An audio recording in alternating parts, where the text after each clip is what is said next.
Al pueblo trabajador, vaya pues mi criolla canción, candombe, tango, milongón, por nuestra liberación, pa' construir bien de abajo una nueva y gloriosa nación.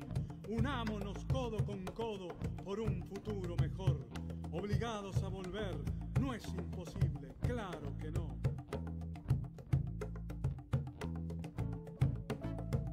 Obligados a volver en el 2023, levantando las banderas que no debieron caer, que 20 años no es nada, eso decía Gardel. Ya por el 2003, Néstor ya lo supo hacer, obligados a volver.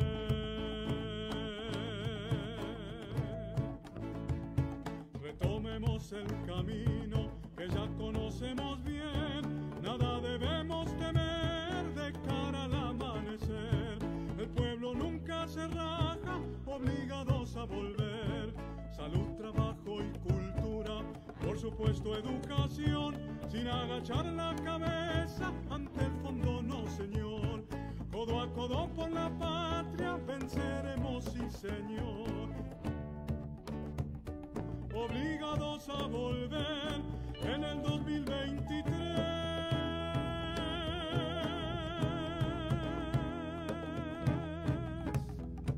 Con el pueblo por delante sabemos lo que hay que hacer. Por segunda independencia, obligados a volver. Obligados a volver, cumpliendo nuestro deber. En el 2023 sabemos lo que hay que hacer.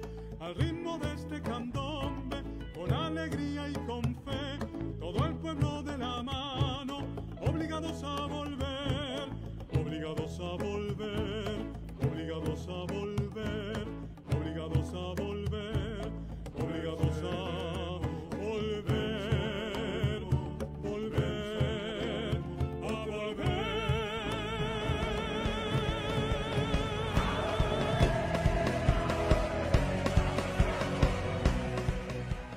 Hoy, 4 de marzo, damos comienzo al programa 413 de Obligados a volver. Programa que se transmite todos los miércoles a las 18 horas y los sábados a las 19 horas por nuestra página en Facebook, Obligados a Volver, programa radial. Obligados a Volver, un análisis de la realidad argentina y mundial desde nuestra mirada, que es nacional, popular, democrática, feminista, latinoamericanista, ambientalista y plurinacional. Obligados a volver porque, como dijo el general San Martín, cuando la patria está en peligro, todo está permitido excepto no defenderla.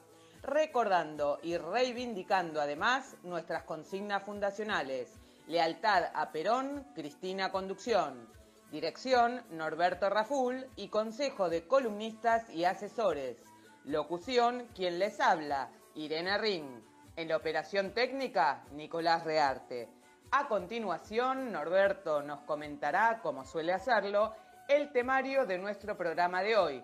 Buenas tardes, Norberto. Buenas tardes, Irene. Buenas tardes a todos, todas y todes les oyentes de Obligados a Volver. Programa número 413, que corresponde al sábado 4 de marzo. Como es habitual, lo organizamos en dos bloques. El primer bloque se inicia con la presentación que hicieran los compañeros de Café Mercosur sobre la distorsión que los medios occidentales vienen haciendo de la guerra en Ucrania. A continuación, Peroncho Delivery, con un extenso informe sobre el incendio, apagón y corte de energía eléctrica que se produjera el 1 de marzo. Con ello, damos cumplimiento al primer bloque. Antes de pasar al segundo, recordamos nuevamente la persecución política que viene sufriendo desde hace más de 7 años Milagros Sala, y nos sumamos al reclamo del indulto. Nuestro segmento cultural se abre en el segundo bloque y lo inicia Marisa Barrera con su columna Panorama Teatral, presentando esta vez el recital de Adriana Martínez, resultante de su reciente viaje a Cuba. A continuación, Rory Sampieri, en Aquí Folklore, nos contará la historia de Caminito. Mónica Nasif con su columna Comentando Libros, nos hablará de Federico García Lorca, y Ricardo Piazzolla, detrás de un tango, nos contará la vida de Eduardo Rolas. Finalmente, La Poderosa nos mostrará en un video el hambre de la Argentina. Dicho esto, es hora de iniciar el programa. Bueno, empezamos otro encuentro de Café Mercosur Mundo. ¿Qué tal, Anaí? ¿Cómo estás? ¿Cómo te va? Hola, ¿qué tal? Después de varios meses encontrábamos un gusto volver a charlar con vos. Bueno, vamos a hablar de un tema que es este tema de la guerra en Ucrania, ¿no?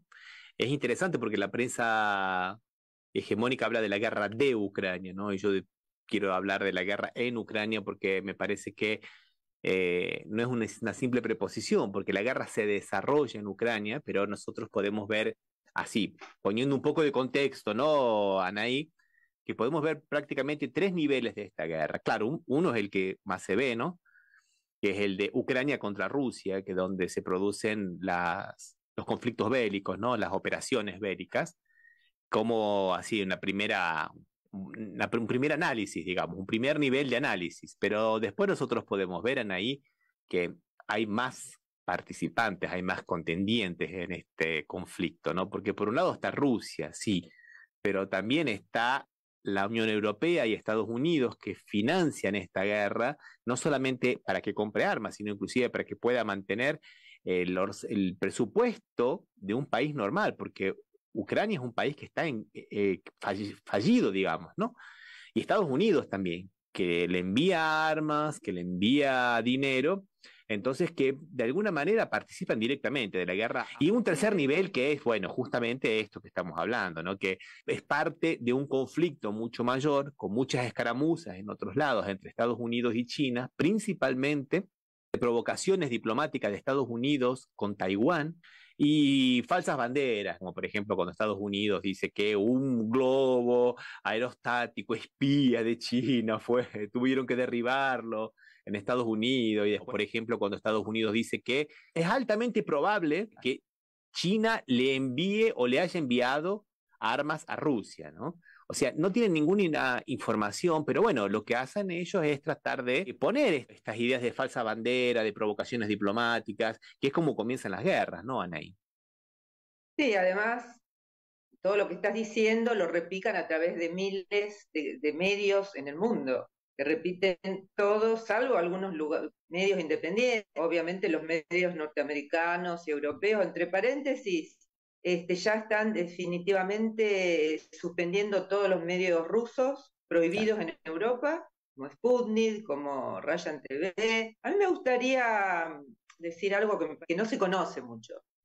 Ahí hablan de la invasión de Rusia a Ucrania y que empezó hace un año. Estamos hablando de eso porque se cumple un año de lo que se llama la intervención rusa y para desnazificar Ucrania.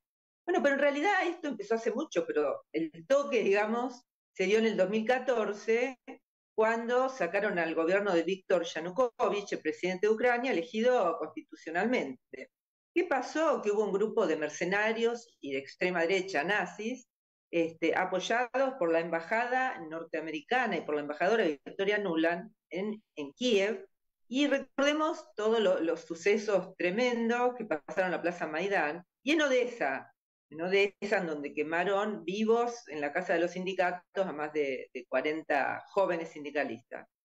Eso fue el comienzo con un golpe de Estado, que la verdad que mucho no se habla. El presidente Yanukovych tuvo que huir a Rusia, y ahí empezaron a atacar, desde 2014, ahora, a toda la zona del Donbass, que era la zona de rusos parlantes. Y bueno, y un ataque tremendo contra todos los rusos que están en Ucrania, que eran casi primos hermanos, ¿no? Bueno, asesinaron, mejor dicho, a 14.000 personas. Eso no lo dicen. Y por eso yo creo que Putin, por eso y porque mintieron en los tratados de Minsk. Estábamos comentando hace un rato que la ex primera ministra Merkel reconoció que realmente el tratado de Minsk nunca se iba a cumplir, que era un tratado por la paz. Estaban haciendo tiempo para armar a Ucrania, que entre paréntesis, Ucrania era el país más fraudulento de Europa. Ahora se olvidaron, pero esto antes que empezó esta guerra, digamos, era el país más fraudulento. Y va a terminar mucho peor porque la tercera parte de la tierra ucraniana ya le pertenece a las corporaciones norteamericanas. Sí, vos sabés que es tal cual. Estábamos mostrando una imagen de Stoltenberg, que es el secretario de la OTAN, que justamente decía eso, ¿no? Que la guerra en Ucrania comenzó en el 2014, no en febrero del 2022. Como decíamos en derecho, ¿viste? A confesión de parte, relevo de pruebas, y ellos lo están diciendo. Y aparte lo que bien comentabas de la Merkel, y además lo que han hecho, ¿no?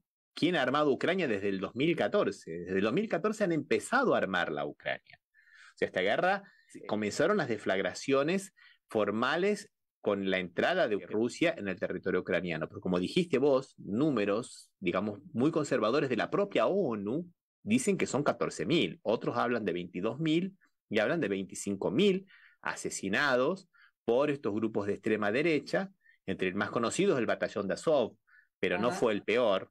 Estaba el Pravda Sector, que fue terrible ese Pravda Sector, y también estaba uno que era Tornado. Ese Tornado terminaron casi todos en la guerra. Poroshenko los metió presos por todos los delitos que habían cometido y no terminaron de cumplir la pena porque Zelensky los libertó para ir a luchar la guerra, ¿no? Esos Tornados tienen violaciones, sembraron el terror en el Donbass. Sí, creo que este fascismo que resurgió en Ucrania son los herederos de los famosos Stefan Bandera y compañía, que fueron los principales colaboracionistas en la Segunda Guerra Mundial. Ahí se lo responsabiliza Bandera, que ahora es un héroe nacional en Ucrania, del asesinato de 200.000 judíos en campos de concentración, directamente bajo el mando de él y todos los que colaboraban con los nazis. Y además dijiste algo muy importante, el tema de las armas. ¿Sabes que Estados Unidos vende el 51% del armamento mundial? En este momento, una de las principales corporaciones armamentistas es Raytheon, es una de las principales que le vende a Ucrania. ¿Cuánto ganó en este último año? 18.000 millones de dólares. Y algo más interesante todavía, porque el ex militar Lloyd Austin, que era un militar muy consagrado de Estados Unidos, pasó a ser en el año 2016, se retira de las fuerzas militares y está en el directorio de esta corporación armamentista. Y de ahí, de Raytheon, pasó directo a secretario de Defensa de Joe Biden. El que no lo quiera ver, que no lo vea, pero acá hay un gran negocio. Yo dije hace un rato de que Ucrania, la tercera parte de la tierra, ya no pertenece al pueblo ucraniano, sino a corporaciones norteamericanas. El otro día vi unas imágenes patéticas que llegaba esta señora presidenta del FMI a Ucrania a abrazarse con Zelensky. Ya sabemos lo que significa cuando viene el FMI a un país. Ucrania va a quedar dividida, empobrecida por 300 años y miles de personas muertas. Porque vos la nombraste a Victoria Nuland, que estaba... Claro, que en aquel momento, si no me equivoco, durante el gobierno de Obama, estaba como encargada de asuntos del este europeo o alguna cosa por el estilo, un cargo semidiplomático, y que anduvo agitando estas manifestaciones, estas primaveras coloridas entre noviembre, diciembre del 2013 y enero y febrero de 2014 en la Plaza Maidán, conocidas como el Euromaidán, que mucho se parecen a lo que le hicieron a Evo Morales en Bolivia, pero muy, es, digamos, la misma mecánica. La misma estructura. Claro, y hoy es la vicesecretaria de Estado, Victoria Nuland, y según nada más ni nada menos que Elon Musk, que no es santo de nuestra devoción, pero si él lo dice, es, digamos, la belicista más terrible que hay y la que quiere llevar al mundo, junto con otros más ahí que están en la listita, a una situación de conflicto permanente. Y entre ellos yo no puedo dejar de hablar de el canciller o el embajador, digamos, de la Unión Europea, Josep Borrell. Cada vez que abre la boca es para incendiar la guerra. No se puede hablar de paz, porque esto lo dijo la semana pasada: si Rusia gana, Europa estará en peligro porque Putin no parará ahí. Es lo mismo que dijeron con Gaddafi, es lo mismo que dijeron con el presidente, el primer ministro de Siria, es lo que siempre dicen: defender nuestro estilo de vida y protegernos. En ningún momento Rusia quiso salir de las dos provincias del Donbass, de Lugansk y Donetsk, cómo trataba Minsk I y Minsk II. Minsk, que recordemos, es la capital de Bielorrusia, se firmaron los convenios, Alemania y Francia eran las que garantizaban esos convenios, e inclusive fueron aprobados por la ONU. Y después decir, viste, no, lo que firmamos con la mano lo borramos con el codo. Una mentira, era una mentira total. Claro.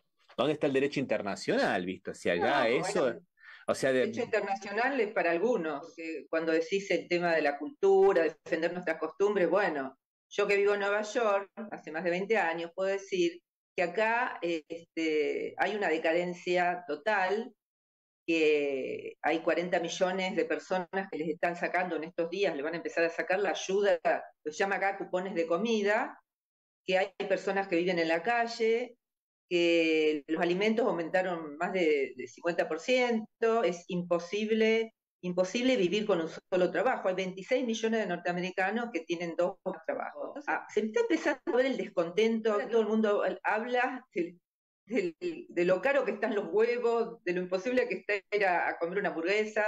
Bueno, entonces, ¿qué quiere decir? Que a pesar que están mandando miles de millones de dólares que están mandando a Ucrania, y la gente se empieza a cuestionar. Hubo hace 2 semanas una demostración muy grande en Washington, D.C., con 4 ex candidatos a presidente. Ron Paul, que es libertario, Jeffrey Epstein, que es de izquierda, y todo el mundo decía, no queremos la guerra, dejen de mandar plata a Ucrania, queremos la paz. Entonces digo esto porque acá también se está moviendo, y también en los pueblos europeos hemos visto las manifestaciones. Yo creo que esto no le va a salir bien a esta gente. Yo creo que no les ha salido bien para nada, porque ellos pensaban que iban a hacer lo de siempre, ¿no? Crear una guerra, crear, digamos, la conmoción interior, el descontento de la gente para que haya un cambio político. Por eso que ellos hicieron tantas sanciones contra Rusia, ¿no? 10 paquetes de sanciones que les han vuelto como un efecto boomerang. Rusia es el país más sancionado del mundo, ¿no? Con más de 5.000 sanciones, pues viene Irán. O sea... Sí, no, el tema de las sanciones, pero mira, hoy vi un artículo que a pesar de las sanciones, Rusia, en Moscú, creo, inauguró el subterráneo circular más grande del mundo. Claro, no, sí. La economía rusa se viene preparando desde el 2014 para hacer una... Y cayó la economía rusa en un año de guerra apenas el 2,1%. Y a partir del segundo semestre se empezó a recuperar, o sea que a eso hay que juntar la grave caída que tuvo de más del 10% entre febrero y junio, porque a partir de julio comenzó a recuperarse. O sea que es un efecto boomerang, pero un efecto boomerang que fue tanto para los países de Europa, que como bien estás diciendo, manifestaciones en todo lado, en Italia, en Moldavia, en Francia, en Alemania, hasta en España inclusive hubo.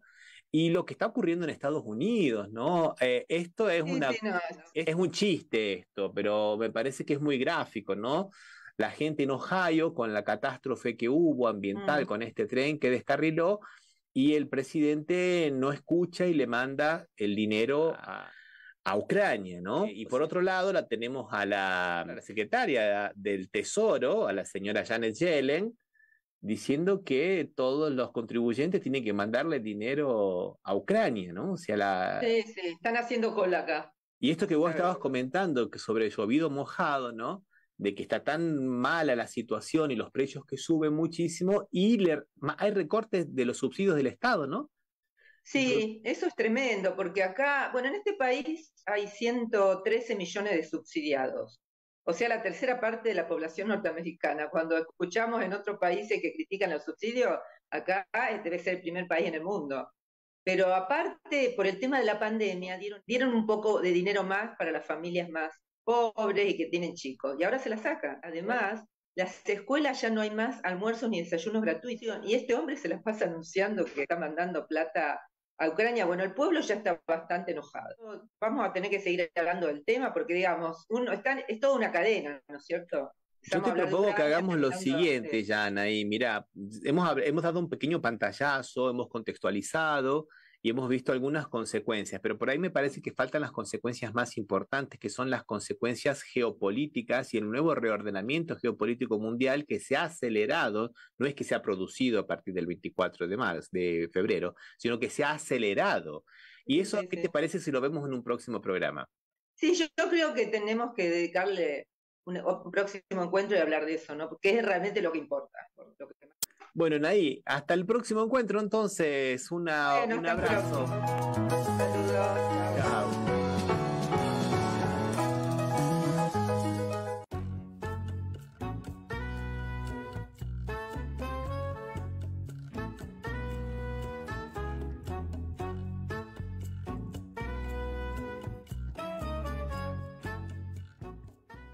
Dice Kapuscinski que cuando se descubrió que la información era un negocio, la verdad dejó de ser importante. Bueno, acá arranca el único noticiero que no encuentra la manera de ser negocio, así que bueno, dice la verdad. Esto es Peroncho Delivery, la entrega de noticias contra la entrega de la patria. Un incendio claramente más intencional que balazo policial contra un mapuche afectó a una línea de alta tensión que une Campana con General Rodríguez y provocó varias fallas en el sistema interconectado eléctrico nacional que dejó sin luz a las provincias de Buenos Aires, Córdoba, Mendoza, San Juan, Santa Fe, la ciudad de Buenos Aires y otras zonas del país. Un auténtico apagón en medio de una tremenda ola de calor y justo después de soportar a Fernando Iglesias en cadena nacional. O sea, ayer fue el Día Nacional de lo Insoportable. El día de ayer fue el equivalente calendario a pasar 2 horas en Twitter. Insoportable. El día de ayer fue el equivalente calendario a ver La Nación Más. Insoportable. El día de ayer fue el equivalente calendario a escuchar anécdotas de Petrocas en Neuquén. Insoportable. Medio país sin semáforos. Por suerte, Carolina Píparo y su marido estaban sobrios a la hora del apagón. Menos mal. Varias centrales eléctricas como Atucha 1 salieron de funcionamiento preventivamente. O sea, por las dudas. Por las dudas. Como bidetazo a las 2 de la mañana. Por las dudas. ¿O no? Bidetazo por la duda. Porque mira si pinta algo y vos andás ahí con olor al culo. Por la duda, bidetazo. ¿Qué pasa? No me mires así. No es un chiste grosero. Tenés que valorar el aporte intelectual que hay en este chiste. Acá hay un aporte intelectual fuerte, porque un billetazo a las 2 de la mañana es un claro gesto de cuidado de sí como expresión del cuidado por el otro. Porque uno se bidetea la cola para que la otra persona no la pase mal cuando ande por ahí cerca el culo de uno. Entonces, cuidado de sí como expresión del cuidado por el otro. Michel Foucault. En el libro El cuidado de sí, Michel Foucault desarrolla esta teoría del bidetazo. Te recomiendo su lectura.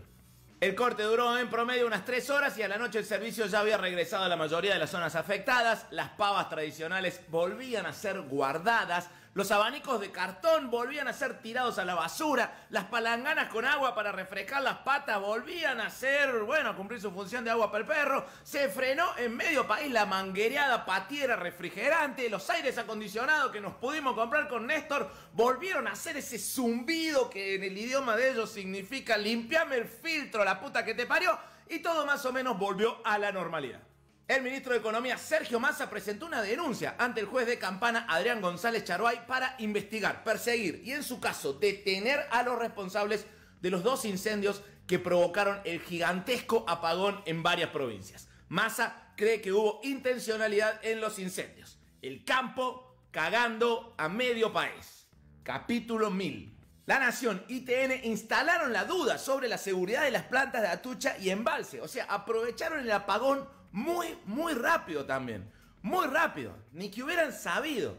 Los menos conspiranoicos opinan que La Nación y TN no son los autores del incendio, solo reaccionaron rápido porque son expertos en apagones.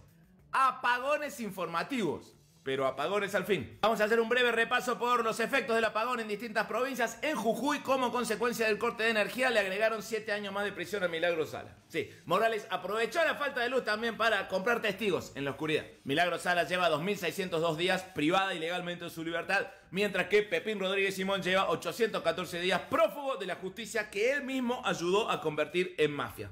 En la provincia de Córdoba, el corte de luz generó, ante todo, mucho olor a sudor de gorila. Mucho calor, mucho calor. En la provincia de Buenos Aires, el PRO quiso aprovechar para hacer un reclamo, pero todos sabemos que Santilli venía sin luces desde antes. Que no se haga el quemado por el corte. En Mendoza, el corte de luz se sufrió igual que en otras provincias, a pesar de que Suárez y Cornejo saben cómo usarse mutuamente como tapones de cambio. Un misterio. En San Juan, el corte dejó sin energía a toda la provincia, menos a José Luis Gioja, que no sabemos de dónde sigue sacando energía. Vamos, compañero. En Santa Fe, el apagón hizo que varios ojeros se metieran en sus 4x4 solo para seguir teniendo aire acondicionado. Hubo varias repercusiones del discurso de Alberto Fernández en la apertura de sesiones. El diputado por la Libertad Avanza y hermano con derecho a roce de Karina Milei, Javier Milei, se retiró del recinto debido a los ataques del presidente a la ciudad de Buenos Aires por la disputa de la coparticipación.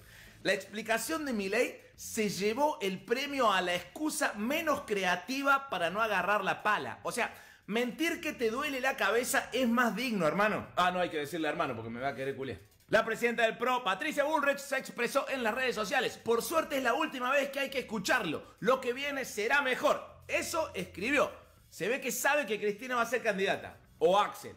En fin. Algo sabe Patricia. La ex gobernadora ex bonaerense María Eugenia Vidal escribió 120 minutos de relato, lo mismo de siempre. Ataque a los medios, a la justicia y a la oposición. Nada sobre cómo bajar la inflación, frenar la inseguridad o combatir el atraso educativo. Albertolandia. Bueno, es un tuit que no sirve para describir el discurso de Alberto, pero la segunda parte sí sirve para describir la gestión de la gobernadora que perdió por 30 puntos, ¿no? Es raro. Juan Manuel López de la Coalición Cívica calificó al presidente de ser bipolar. Y no sabemos si se lo dijo porque es más o menos lo mismo que le dicen siempre a los peronistas o porque teme que Alberto nacionalice el litio. Chiste médico ese. Chiste médico. El Ministerio de Economía declaró la emergencia agropecuaria para la producción rural afectada por la sequía. Ahí vamos siempre a darle una mano al campo. Si el productor tiene el 50% de su producción afectada por la sequía, puede postergar el pago de impuestos nacionales. Desde el campo se quejaron porque la medida no los beneficia, ya que se posterga un pago que ellos nunca hacen, ni harían, ni hubieran hecho. Cristina Fernández de Kirchner recibirá este jueves a la delegación de expertas de la OEA que llegó este miércoles al país en una visita oficial para abordar el problema de la violencia contra las mujeres en el ámbito político en la Argentina. La visita genera expectativas en torno del atentado contra Cristina, que por milagro no terminó en un golpe de Estado, porque las delegadas de la OEA son expertas en violencia contra las mujeres y la OEA es experta en golpe de Estado. O sea que hay un cruce de saberes interesante. En la Comisión de Juicio Político de Diputados citaron a declarar para el próximo martes 13 a los fiscales Carlos Stornelli y María Roteta, al ex senador radical Mario Cima de Vila y a Sergio Napoli de la Secretaría Tributaria de la Corte Suprema. Stornelli, por costumbre, ya respondió que solo asistirá si hay $500.000 y una camioneta 0 kilómetros para él. Por otro lado, se supo que después de que Sebastián Ramos cajoneara la denuncia contra Silvio Robles por los chats con el ministro en uso de licencia por corrupción Marcelo D'Alessandro, la mafia porteña, conocida como Corte Suprema de Justicia, le cumplió el sueño del Toyota propio al juez. O sea, tarda en llegar, pero al final hay recompensa. O sea, felicitamos desde Peroncho Delivery al juez Ramos por su primer Toyota. Todo llega, Sebastián. En Calingasta, San Juan, la Secretaría de Ambiente y Gendarmería realizaron allanamientos y decomisaron una importante cantidad de aves, jaulas y tramperos. No apresaron a ningún integrante de la banda de tráfico ilegal de aves porque, bueno, salieron volando. En el primer allanamiento fueron secuestradas chamuchinas, jilgueros, corbatines y venteveos. Y ahí tenés el porqué de que no hayan atrapado a los traficantes, porque tenían venteveos. Y en el campo de verdad, no en el campo de los agrogarcas, no, en el campo de verdad se sabe que el canto de los venteveos avisa la llegada de gente inesperada. O sea, empezaron a cantar los venteveos y los traficantes se tomaron el palo. Me resulta ligeramente poético. El precandidato a gobernador del PRO, Diego Santilli, volvió a demostrar que sabe de la provincia que quiere gobernar lo que yo sé de marketing en YouTube. Santilli acusó al Instituto de Previsión Social de crear 128 nuevos cargos de estructura, lo que significaría una erogación de alrededor de 350 millones de pesos. La presidenta del IPS, Marina Moretti, lo desmintió y explicó que en un organismo técnico y profesional como el IPS es imposible hacer lo que dice Santilli que se hizo. Moretti dijo: lo de Santilli me suena a googleada, ni siquiera hace la cuenta bien porque habla de una estructura que no existe más. Santilli inmediatamente dijo: ok Google, buscame una respuesta para no quedar como un pelotudo. El jefe de gobierno de la ciudad de Buenos Aires, el hombre grande, Horacio Rodríguez Larreta, defendió el uso de las pistolas Taser durante el inicio de las sesiones legislativas. La transformación no para y la tortura tampoco. En esto no puede haber ideología, dijo Larreta, y parece que Alberto y Aníbal Fernández le dan la razón, ¿no? El gobierno nacional acaba de comprar pistolas Taser, que les decimos pistolas, pero son picanas. El gobierno las compró por seguridad. Que le decimos seguridad, pero es presión de los medios. Con la formación profesional que tiene la fuerza de seguridad, darles un instrumento de tortura para que lo usen en la calle es el equivalente a dejarles servido el gobierno a Mauricio Macri y sus amigos Epa, no me diga que es una coincidencia. El gobierno nacional le puso fin al escandaloso acuerdo Foradori-Duncan, el famoso pacto de la borrachera. ¿Recuerdan? A través de este pacto, la Argentina le entregaba a Londres la explotación de los recursos naturales en las Islas Malvinas. Recordamos esto, ¿no? Alan Duncan, uno de los firmantes, publicó en sus memorias los pormenores del convenio que firmó junto con el vicecanciller de la gestión de Cambiemos, Carlos Foradori, y contó que Foradori, el macrista, se tomó hasta el agua del deshielo. Si Foradori ya era gusano, en la firma de ese acuerdo se recibió de gusano de tequila. Estaba muy chupado. Al otro día Foradori no se acordaba ni qué había firmado. Esto demuestra que la diferencia entre una boda macrista y un funeral macrista es que en el funeral macrista hay un borracho menos que en la boda macrista. El libro de Duncan también demostró que el peor enemigo del macrismo es siempre un libro. Siempre, siempre. Y encima era un libro de memorias. Peor, un libro con memorias. No, todo mal. A medida que una botella tras otra iba pasando de la pared de la bodega a la mesa, las negociaciones mejoraban, dice el británico en su libro. Y el británico no sabe que gastó vino al pedo, porque el macrismo no necesitaba alcohol para entregarle la soberanía nacional. Emborrachar a un macrista para que te entregue la soberanía es como emborracharme a mí para que vote a Cristina. No hace falta. Igual, se ve que los macristas son para el alcohol lo mismo que para las deudas. Toman sin control. El exfuncionario británico contó en su libro que al día siguiente de aquellas negociaciones, Foradori reconoció que estaba tan borracho que no recordaba lo que había concedido. Es increíble. O sea, Foradori entra a un bar, encara a una mujer y le dice: discúlpame, ¿vengo siempre a este bar? Es cierto que, como dice el dicho, el alcohol no resuelve los problemas, pero tampoco el agua ni la leche hacen mucho para resolverlo, ¿no? El problema no es el alcohol. El problema es el macrismo. Foradori, sobrio, hubiera hecho exactamente lo mismo que hizo borracho: entregar la soberanía. Esto es como cuando estás muy en pedo y empezás a piropear a tu propia pareja. El acuerdo Foradori-Duncan implicaba, entre otras cosas, la colaboración de la Argentina con el comercio, la pesca, la navegación y la explotación de hidrocarburos en las islas, así como permitir el establecimiento de conexiones aéreas adicionales entre las Islas Malvinas y terceros países, además del establecimiento de 2 escalas adicionales mensuales en territorio continental argentino, una en cada dirección.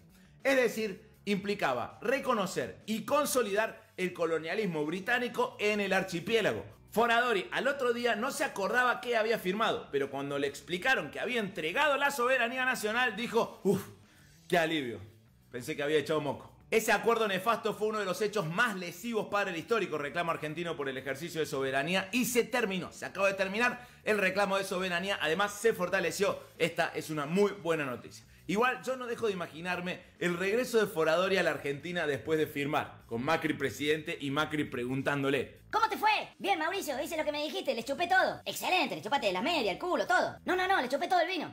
Qué boludo, entendiste mal.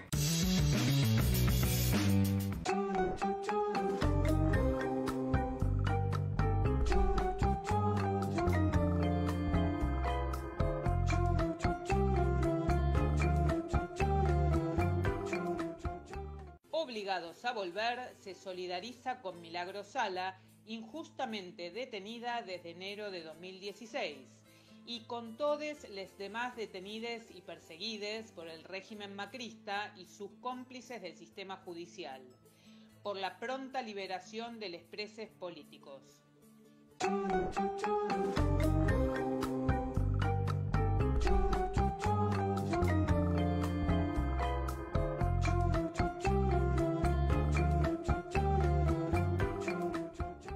Hola, mis queridos oyentes del programa Obligados a Volver.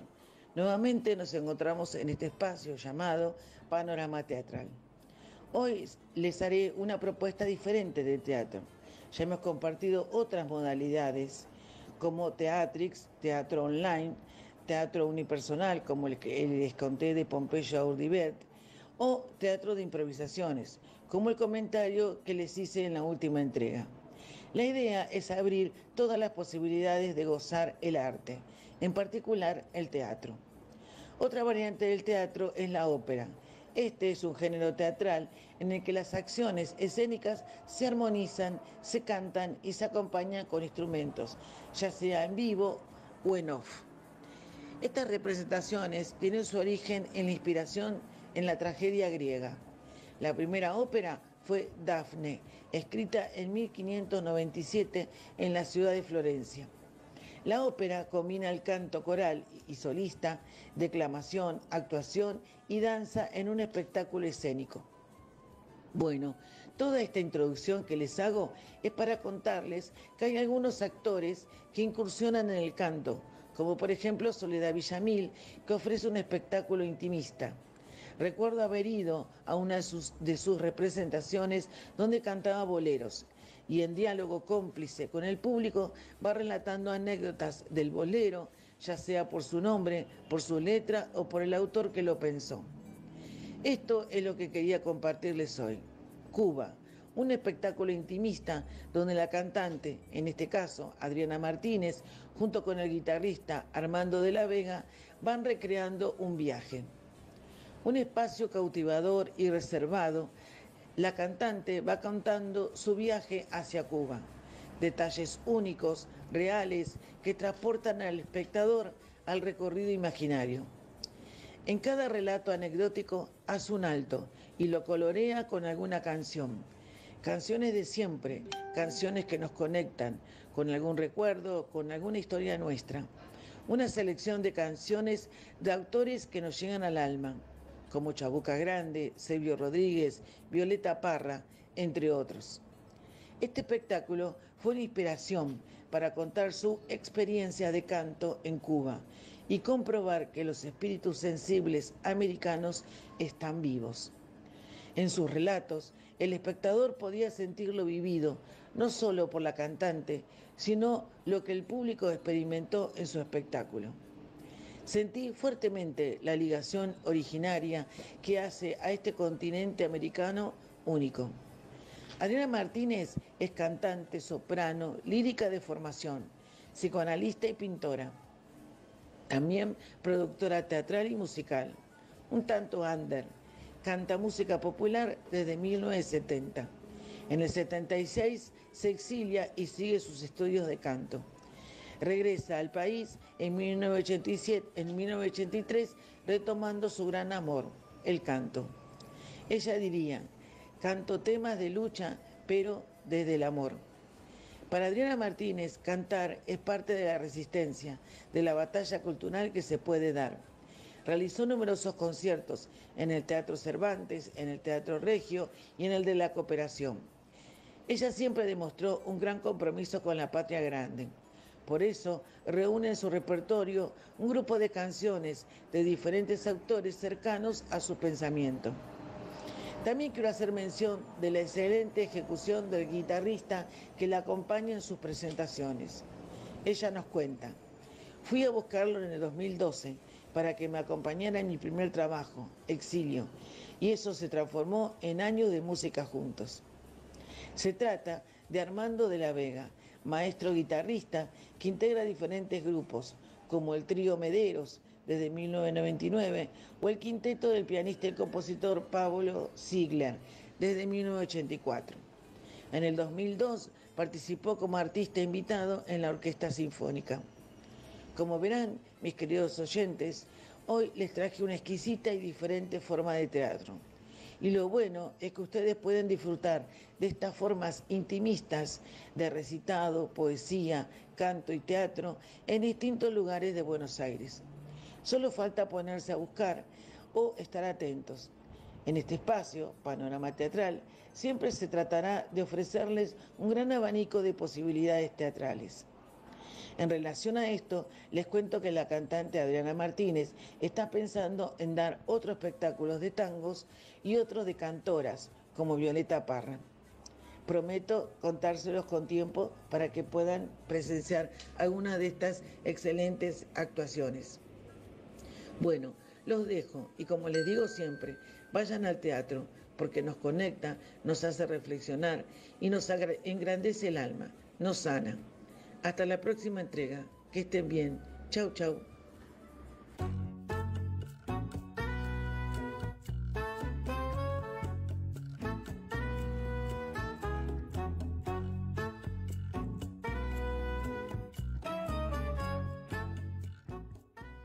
Hola, soy Rolly Sampieri y bueno, quería dejarles una semblanza de la historia de uno de los tangos más famosos que tenemos en nuestro cancionero, y estoy hablando del tango Caminito, cuya autoría pertenece a Juan de Dios Filiberto, que nació en 1885, y a Gavino Coria Peñalosa, que nació en 1895 y era mendocino.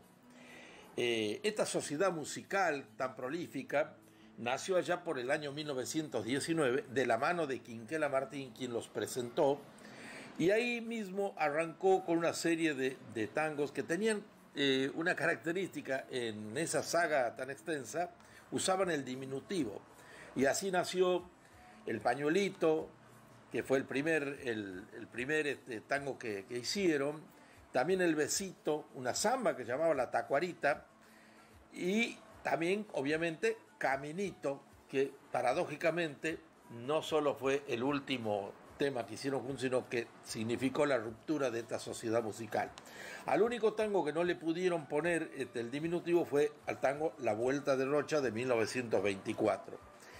Pero bueno, volviendo a Caminito, y en esta saga que usaban el diminutivo, podemos decir que Caminito nació sin letra, nació como una canción que le acerca a Filiberto a Gavino Coria Peñalosa, que dicho sea de paso, era sobrino del Chacho Peñalosa, el famoso caudillo riojano. De hecho, Gavino Coria Peñalosa vivió en Olta, una localidad riojana cerca del límite con San Juan. Ahí se crió, pese a ser mendocino. Pero volviendo a Caminito, decía que había nacido como una melodía que le acerca a Filiberto a Coria Peñalosa en 1923. Y en 1926 la presentan en el concurso oficial de canciones nativas del Corso de Carnaval de ese año. Y ahí, en ese estreno, digamos que hay como una contradicción, porque según una crónica del diario La Nación de la época, hablaba de un rotundo éxito, y sin embargo, Filiberto decía que todo lo contrario, lo deprimía el hecho del abucheo del público, pero también se sospecha que ese abucheo tenía que ver con el carácter festivo de la reunión, en este caso del concurso, con motivo del carnaval, y este tango, esta canción porteña, como se la denomina, a ese estilo, era más bien una melodía calma, digamos, más para escuchar que para el jolgorio. Bueno, sin embargo, tiene como una especie de segundo estreno allá por 1927, cuando se estrena, valga la redundancia, el sainete Facha Tosta de Alberto Lobión, y ahí se transforma Caminito en un exitazo en la voz de Ignacio Corsini. Este éxito, que tendría que haber significado que la sociedad musical siguiera procreando, sí digo bien, procreando y escribiendo más tangos que seguramente hubieran sido también un éxito, porque inauguraban lo que se denominaba la canción porteña. Sin embargo, Caminito fue el motivo de la ruptura de esta sociedad musical, toda vez que Coria Peñalosa insistía en que el motivo de la letra, que era un poema juvenil que él había escrito, se refería a un cierto Caminito que había en Olta, en la provincia de La Rioja. Y Filiberto se negaba a esta versión, diciendo que en realidad se refería a ese callejón que tiene aproximadamente unos 100 metros, con una gran curva que va desde la calle Garibaldi y La Madrid, en el barrio de La Boca, y que muere precisamente en la Vuelta de Rocha, camino que él hacía siempre para ir a trabajar en los talleres mecánicos de la empresa Mianovich, de los barcos que iban al Uruguay. Y también se menciona que él, al pasar ahí, veía siempre una muchacha que se asomaba a un balcón, y bueno, eso habría originado este sentimiento cuando dice la letra, desde que se fue, triste vivo yo, caminito amigo, yo también me voy. Bueno, esto es Caminito. El tiempo le dio razón a Filiberto, en el inconsciente colectivo quedó, que se refiere precisamente a ese tramo de calle que hay en el barrio de La Boca, tan emblemático, que es uno de los puntos turísticos más visitados nacional e internacionalmente. Y también, hablando de lo internacional, podemos decir que Caminito, al igual que la comparsita, al igual que el choclo, y ahora, más aquí en el tiempo, por una cabeza, son los 4 tangos más conocidos internacionalmente, que han sido grabados, bueno, por infinidad de orquestas, incluso una vieja orquesta que había que se llamaba la orquesta de Ray Conniff en la década del 60. Así que, como ven, amigos, estamos hablando de la historia y de la génesis de uno de los símbolos de nuestra cultura nacional. Será hasta la próxima con otras historias, tanto del folclore como del tango.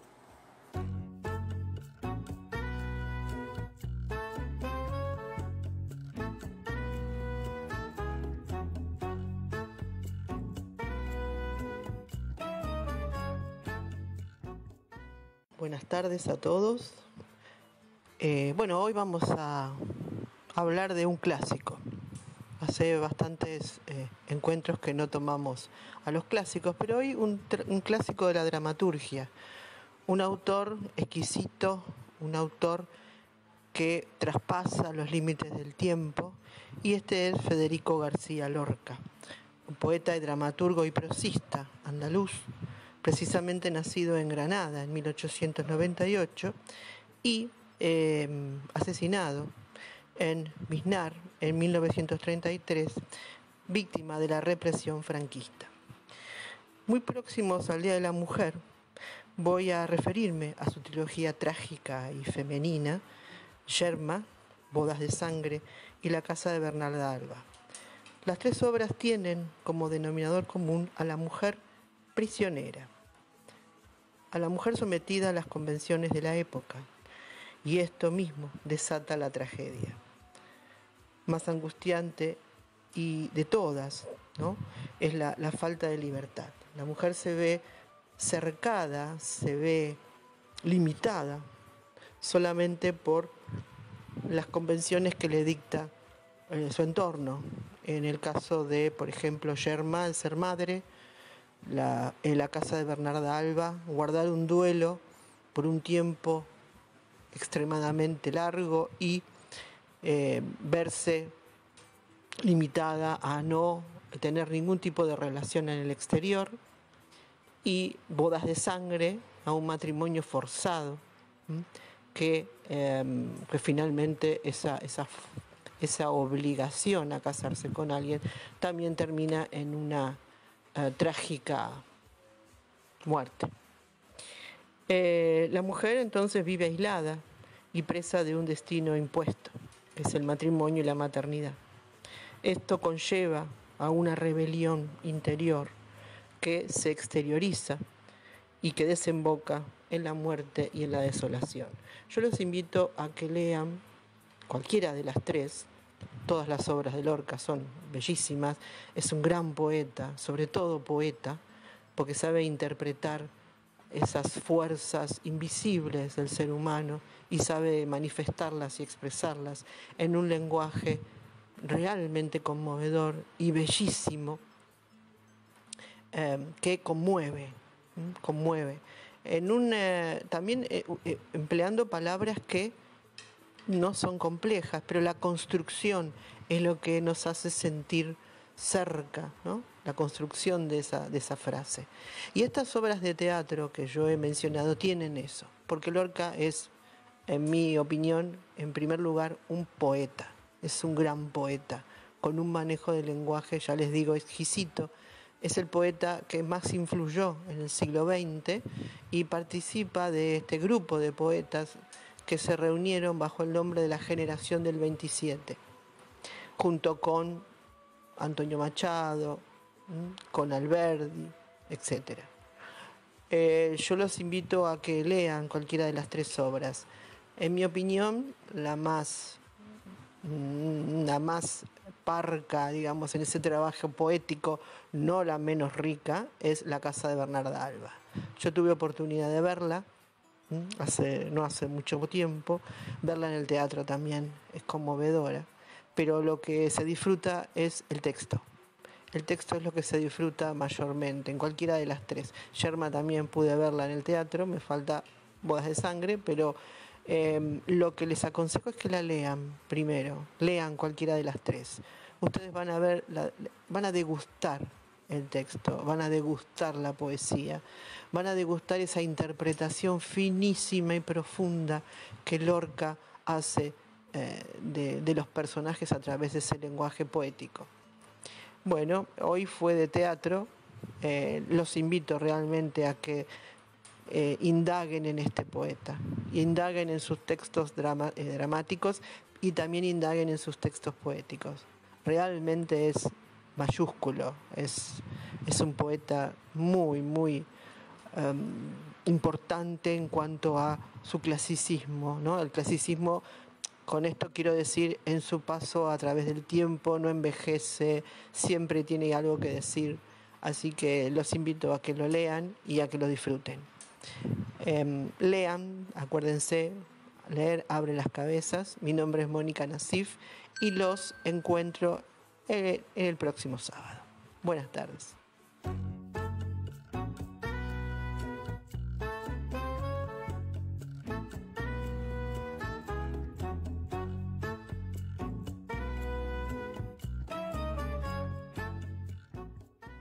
Hola, estoy obligado a volver al tango. Ricardo Plazaola es mi nombre.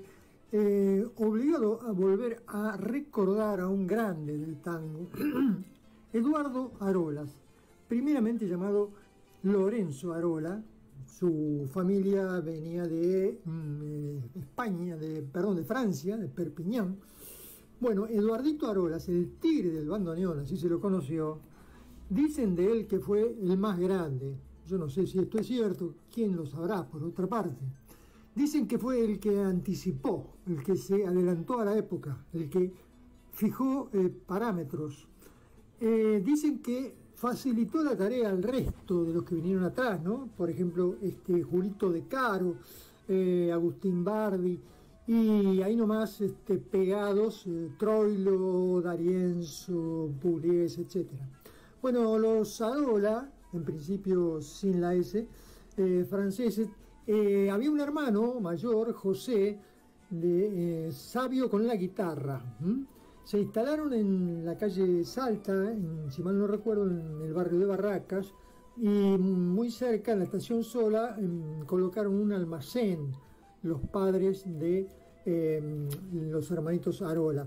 Ahí empezaron con las guitarras, a entretener a los clientes, pero muy rápidamente, José, el hermano, que era buen guitarrista, le entregó un bandoneón a su hermanito, y el hermanito Eduardo se enganchó con el bandoneón a tal punto que nunca más lo dejó.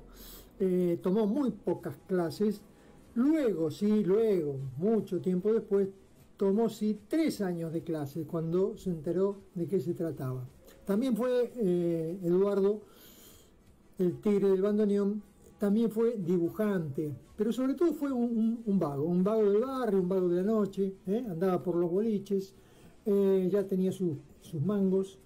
A los 20 años, fíjense, 20 años, hizo una de sus giras, fue a Bragado, y en un burdel, era un hombre, un burdel, conoce a Delia. ¿Qué hizo con Delia? La trajo a Buenos Aires y la llevó a vivir con él. Al mismo tiempo, o un poco después, puso su influencia, quizás algún favor le debían, ya era muy conocido. Logró sacar a su hermano José, que estaba preso en la cárcel, ¿y qué hizo? Se lo llevó a su casa, a la casa de Eduardo Arolas.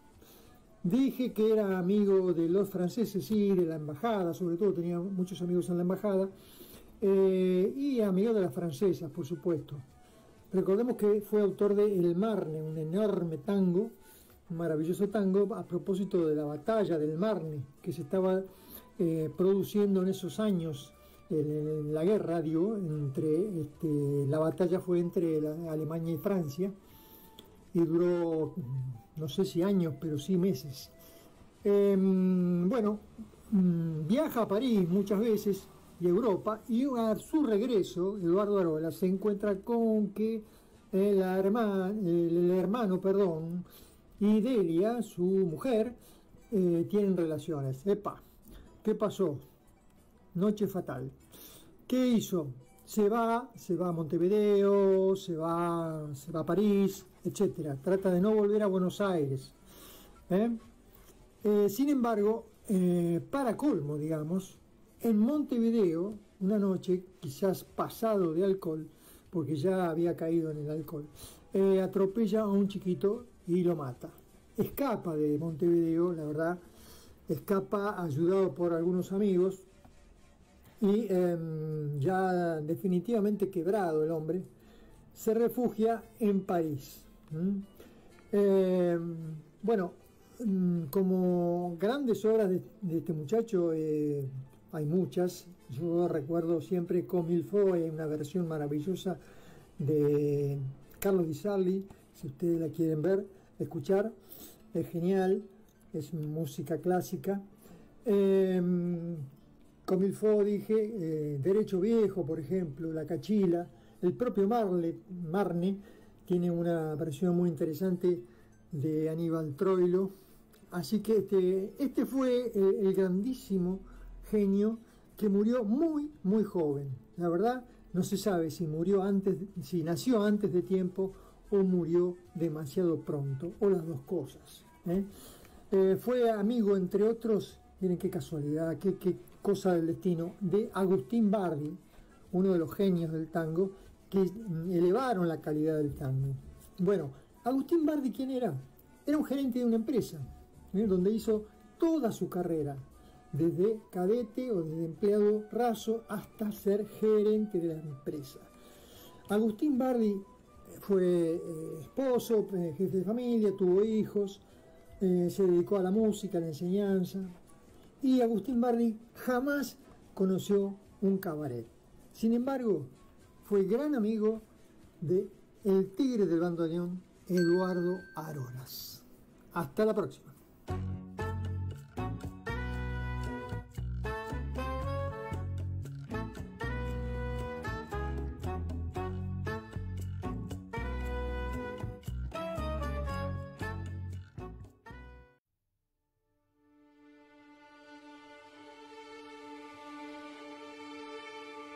¿Quién quiere nacer pobre?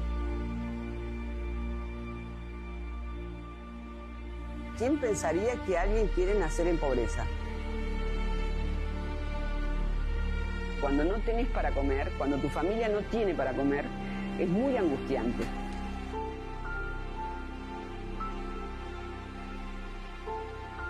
Cuando uno no tiene nada, viene y se junta aunque sea un poco de plástico, lo que sea, y va y lo vende y tiene al menos para el día para comer. A veces vienen con el platito o a veces no vienen con nada y te dicen, señora, ¿me da un plato de comida? ¿Quién le puede decir a un niño, no tengo un plato? O anda a traer el tupper. Tener un plato arriba de la mesa no es fácil. En Argentina existen 5.687 barrios populares. En el país, 1 de cada 2 chicas y chicos viven en situación de pobreza, es decir, con sus derechos vulnerados. Cerca de 7 millones de niñas, niños y adolescentes atraviesan esta realidad todos los días. El lugar donde se nace, el vecindario, el acceso a servicios, la falta de una vivienda digna y una alimentación adecuada dejan huellas profundas en las vidas de las infancias, las adolescencias y sus familias. Nos imaginamos esas personitas naciendo y cayendo de un lado o del otro lado de la línea de la pobreza. ¿Dónde caes? ¿Elegís dónde caer? Que uno tampoco no elige, ¿viste? Yo no elegí como vivir acá, pero sí amo estar acá, amo mi barrio. Los ejemplos de vida de tu papá, tu mamá, tu tío, tu abuela. Cuando nosotros vemos que esas madres, esos padres salen muy temprano a conseguir trabajo y vuelven frustrados, esos pibes y esas pibas, lo que están viendo es la permanente frustración de esa familia. Y cuando no conseguís lo mínimo para vivir, ese ejemplo que somos los adultos para esas niñeces y adolescencias, obviamente se transforma como en esta construcción de destino. Si yo nací acá, mi destino va a ser esta frustración, este viejo, que vienen a buscar la comida y que no la consiguen. La diferencia que separa a los que viven en la pobreza de los que no, también está en lo que comen, en cuántas veces al día se alimentan y en dónde. Es mucha la necesidad que hay acá de comida. Es triste ver tantos chicos que se tengan que morir de hambre. Y la cabeza piensa más cuando están bien alimentados. Me marcó un montón de que en mi casa falte para comer y que yo no pueda pensar en estudiar por pensar en que qué vamos a comer hoy. La dignidad de las chicas y los chicos también está en la comida.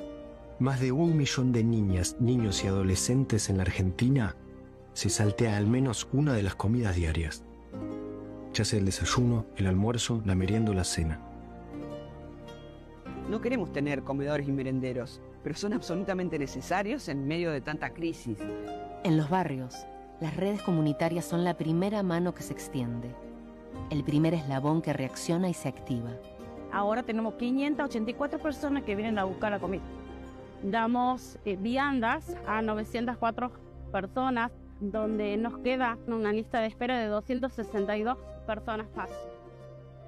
Yo pasaba hambre, he ido al comedor cuando era chica y por eso lo... Vos no le podés decir, no, ¿sabes qué? Tengo una lista de espera, si yo te pongo a esperar, pero si tiene hambre hoy. El consumo y la comercialización de drogas son parte asfixiante del paisaje. Está presente en las calles, en los pasillos, en la canchita, y poco a poco se mete con las familias, los vecinos y con la vida de los barrios. Las chicas y los chicos encuentran en esto un dinero imposible de igualar con otro tipo de trabajos, ya sea cooperativos o changas. Los pibes que están en la esquina, que perdieron todas las oportunidades, hoy están muy cercanos a uno que venga y les ofrezca vender, que primero entran consumiendo, después entran vendiendo, y después esa cadena lleva a lugares de delito en donde peligra la vida, o terminan presos o terminan muertos. Dejar la escuela, los enfrentamientos, la violencia en sus diferentes formas, los aleja de sus vínculos más queridos. Los vemos chiquititos, los vemos cómo van creciendo y los vemos cómo los perdemos. Eso es el espanto que nosotros queremos transmitir para que esto no pase. El trabajo comunitario liderado y sostenido por las mujeres se construye día tras día, armando redes, mediando en la gestión para obtener recursos y generando imprescindibles lazos de contención. Nosotros acá en el barrio, junto con mis compañeros en la asamblea, trabajamos y nos autogestionamos para no parar ningún día el comedor. Ser referente implica trabajo, implica multiplicar voces, multiplicar y articular esfuerzos. Tenemos a gente en la cuadrilla, en la construcción, y bueno, después también tenemos este espacio de la Casa de Mujeres y Disidencias, donde tomamos denuncias de personas de violencia de género. Y es bastante complicado encaminar la denuncia, digamos. Las casas de las mujeres nacen como una necesidad de contar con una red de acompañamiento contra las situaciones de violencia de género. Espacios que brindan contención y asesoramiento. Las mujeres son testigos, desde muy jóvenes, de diversos tipos de violencia doméstica, como la psicológica, sexual, física y o económica. Muchísimas mujeres dependen económicamente de la persona que la violenta. Generar vínculos con otras mujeres del barrio resulta una ruta muy difícil, que emprenden mujeres y disidencias en su camino hacia una vida libre de violencias. La compañera no sale sola de ese círculo. La compañera sale siempre con otra compañera apoyándola, organizándonos. No, así salimos juntas, si no, salimos. Estar en situación de pobreza te coarta muchísimas cosas, o sea, te achica mucho el mundo. Sin agua no se puede vivir. El verte obligado a beber agua contaminada y terminar en el hospital deshidratado. Hay varias familias que tienen plomo en sangre. No alcanza para tomar, pero hay de sobra estancada. Pudimos ver en algunas esquinas que habían como lagunas. Sin una vivienda adecuada, sin acceso a los servicios básicos, la vida en los barrios se vuelve más dolorosa, insegura y difícil de sostener. Bien, acá la mayoría no tiene cloaca. Hace su pocito en su casa.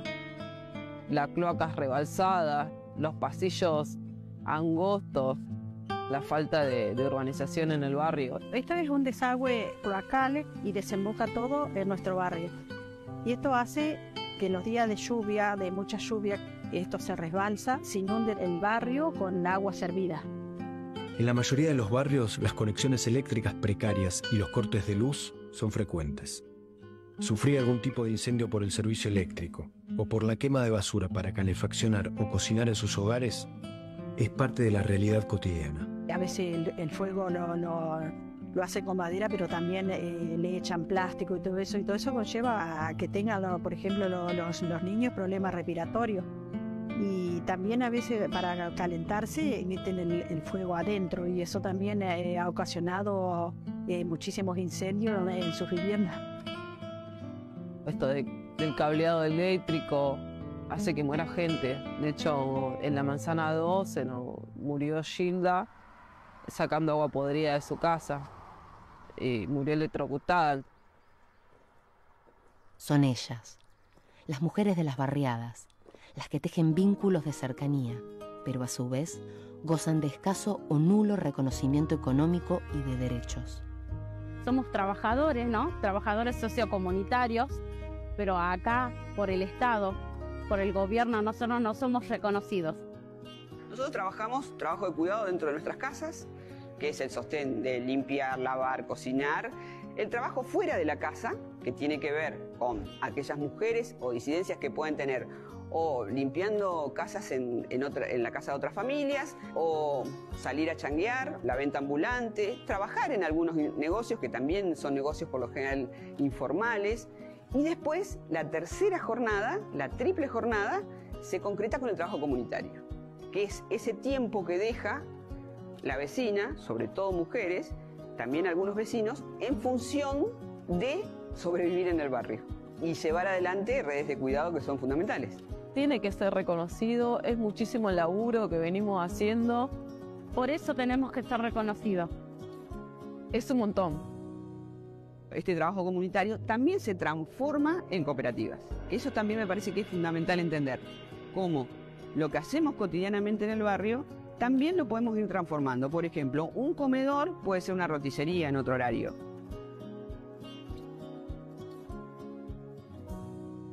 A nosotros nos corresponde trabajar un par de horas, irse a su casa y poder disfrutar de nuestros hijos, pero nuestro barrio también nos necesita.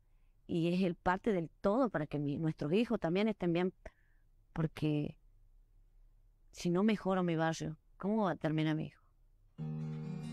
Si no veo que el mismo vecinito, el amigo de él, salga de donde está, ¿en dónde va a terminar mi hijo si es su amiguito? Yo tengo 2 hijas mujeres.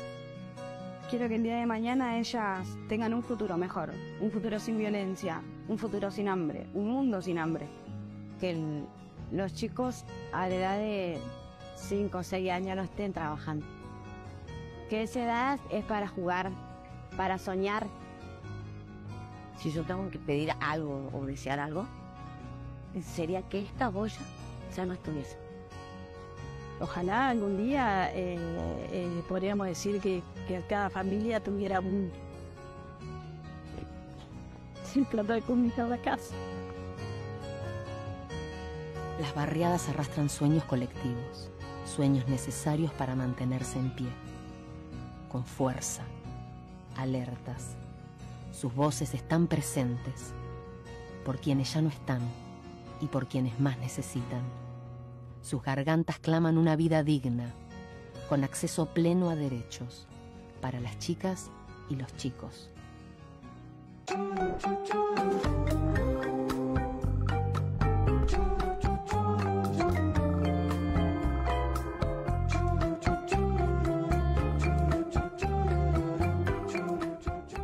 Se nos está terminando el programa. Agradecemos a nuestro operador, Nicolás Rearte, por su trabajo que nos permite salir al aire, a todos les oyentes por su atención, especialmente a los que ponen me gusta en nuestras páginas de Facebook. Antes de despedirnos, les recordamos que nuestro programa de radio, Obligados a Volver, se transmite todos los miércoles a las 18 horas y sábados a las 19 horas.